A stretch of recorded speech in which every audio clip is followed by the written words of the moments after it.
Pembajakan merupakan tindakan perampokan terhadap kapal lain atau bisa juga terjadi di daerah pantai. Biasanya hal ini dilakukan dengan tujuan merampas barang atau properti berharga dari kapal yang ditemui, dan mereka yang terlibat dalam aksi pembajakan itu disebut bajak laut. Contoh pembajakan yang paling awal didokumentasikan adalah pada abad ke-14 sebelum Masehi, ketika sekelompok perampok laut yang disebut Sea Peoples menyerang kapal-kapal peradaban Aegean dan Mediterania. Dan berikut ini adalah sejarah bajak laut di dunia selengkapnya.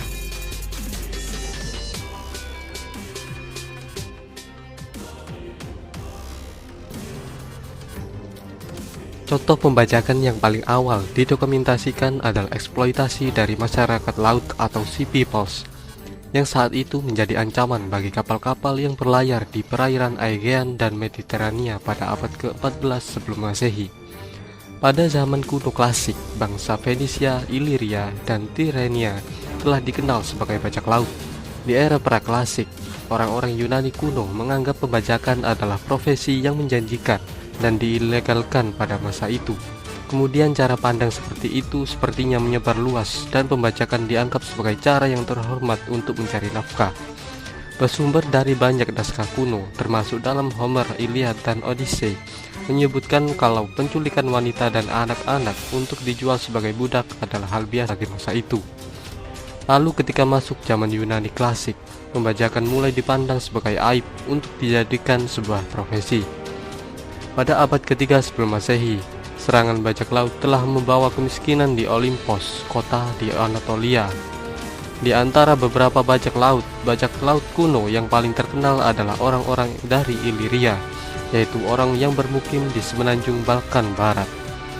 Bajak laut Iliria ini terus-menerus beroperasi di Laut Adriatik dan mereka menyebabkan banyak konflik dengan Republik Romawi. Sebelum tahun 229 sebelum Masehi, Romawi akhirnya bertindak dengan tegas dan berhasil mengalahkan armada bajak laut Ilirian yang membuat ancaman mereka di Laut Adriatik telah berakhir. Selama abad ke-1 sebelum Masehi, terdapat beberapa negara bajak laut di sepanjang pantai Anatolia yang mengancam perdagangan kekaisaran Romawi di perairan Mediterania Timur.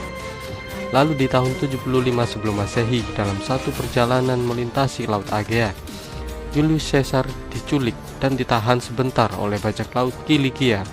Ia ditahan di pulau kecil bernama Parmacusa di Dodecanis. Senator itu akhirnya memerintahkan Jenderal Gnaeus Pompeius Magnus untuk menangani pembajakan pada tahun 67 sebelum Masehi. Perang laut itu berlangsung selama 3 bulan dan akhirnya bajak laut itu bisa disingkirkan.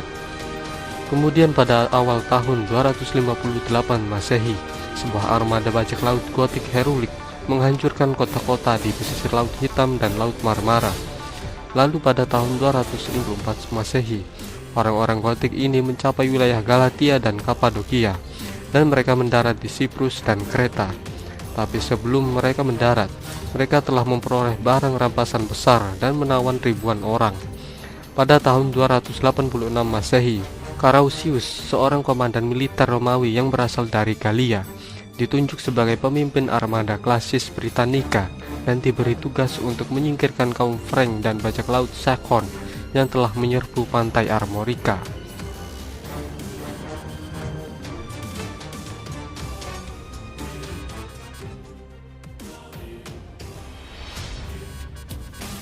Perompak yang paling terkenal dan memiliki jangkauan luas di Eropa pada abad pertengahan adalah orang Viking. Pejuang laut dari Skandinavia ini menyerbu dan menjarah antara abad ke-8 dan ke-12 sebelum Masehi. Selama zaman Viking di abad pertengahan awal, mereka menyerbu pantai, sungai, dan kota-kota pedalaman di seluruh Eropa Barat hingga Seville. Viking juga menyerang pantai Afrika Utara dan Italia dan menjarah semua pantai di Laut Baltik. Beberapa orang Viking beroperasi di sungai-sungai Eropa Timur hingga ke Laut Hitam dan Persia. Pada abad ke-7 Masehi, sebuah suku bernama Nerentines menghidupkan kembali kebiasaan pembajakan Ilirian lama dan sering menyerbu Laut Adriatik.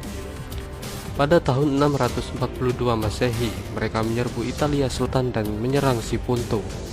Saat itu serangan mereka di Laut Adriatik meningkat pesat sampai seluruh Laut Adriatik tidak aman lagi untuk diarungi. Suku Narentinas bisa dengan leluasa menguasai Laut Adriatik karena Angkatan Laut Venesia saat itu sedang melakukan kampanye di luar negeri. Kemudian setelah armada Venesia kembali ke Laut Adriatik, suku Narentinas tidak berani lagi melakukan pembajakan, dan untuk sementara waktu mereka meninggalkan kebiasaannya itu.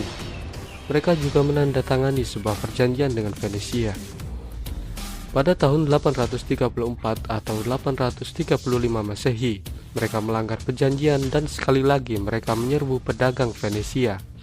Dan semua upaya militer Venesia untuk menghukum mereka pada tahun 839 dan 840 Masehi telah gagal.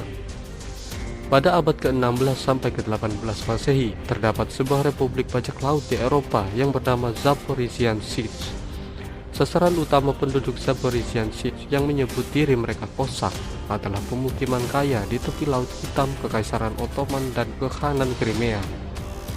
Pada tahun 1615 dan 1625, Zaporizhian Kosak bahkan berhasil meruntuhkan kota-kota di pinggiran Istanbul sampai memaksa Sultan Ottoman meninggalkan istananya.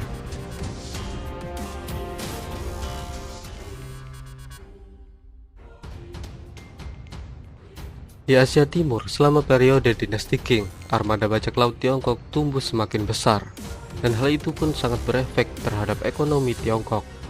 Para bajak laut itu sangat rakus untuk merompak perdagangan Cina yang saat itu berkembang di Fujian dan Guangdong, dan daerah itu merupakan jalur penting bagi perdagangan Cina. Armada bajak laut itu juga melakukan penguasaan atas desa-desa di pesisir, lalu mengumpulkan pendapatan dengan menuntut upeti dan melakukan pemerasan. Pada tahun 1802, Zheng Yi mewarisi armada sepupunya Kapten Zheng Qi yang memberi Zheng Yi pengaruh yang jauh lebih besar di dunia pembajakan daripada sepupunya itu.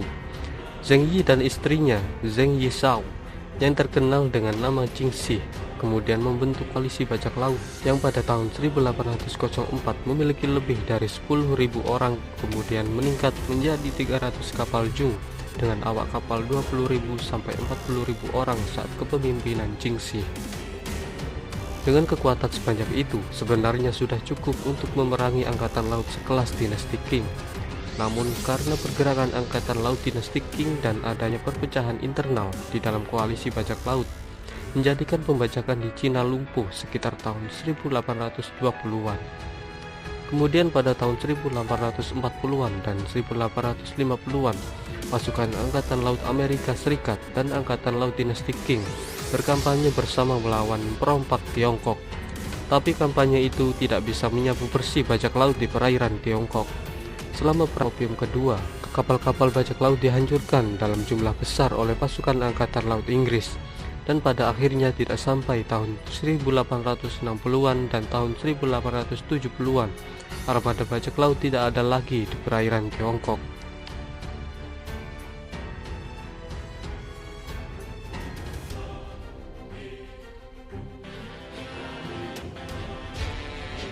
Perompakan sebenarnya sudah lama berlangsung di perairan Nusantara.